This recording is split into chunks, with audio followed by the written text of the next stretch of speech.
the Big 12 could potentially be looking at two teams going to the playoff. You're like, wait, that can't happen. Really?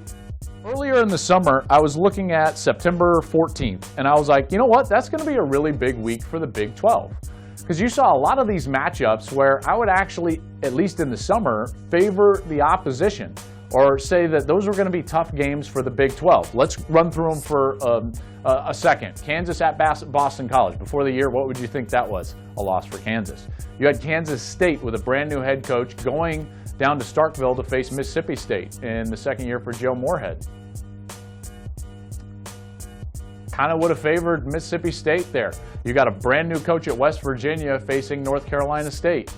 I kind of thought that North Carolina State was going to have the advantage there. Obviously, Texas and Rice, yeah, that's it. A marquee game against an LA school in your best, Oklahoma and UCLA. That's the one where you're like, okay, that's where the Big 12 is going to make their money. You had Texas Tech and Arizona. That doesn't go the Big 12's way. But you go through all of those games and you start thinking to yourself, boy, the middle of the conference is really good. The top end is really good. One of the elite teams. Why does the Big 12 not get more love?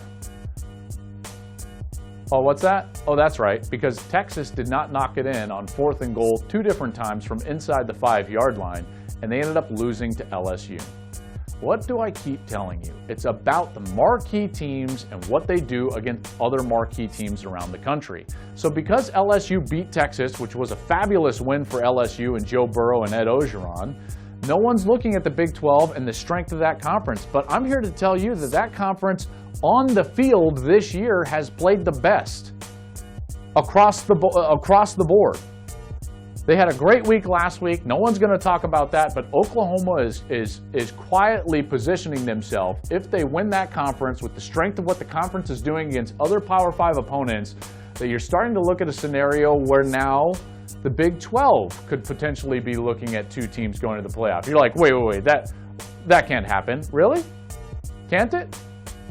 What happens if Texas beats OU in Red River, and then OU beats Texas in the Big 12 championship game, and there's some mayhem that happens in the SEC? You could see a scenario where Texas were to still get in. What if Texas loses Red River and then wins the Big 12 championship, and yet OU is a one-loss team? There are scenarios. I'm not arguing that it should happen, because quite frankly, you know me and you know my history. I would always argue for a champion over a non-champion. I'm just telling you that the Big 12 has acquitted themselves quite nicely during the course of this season, and no one's paying attention. This sloppy and lazy narrative of, well, you know, the top two teams. It's not just top 2 teams, it's top 6, and there are other conferences doing really well as it relates to other Power 5 matchups.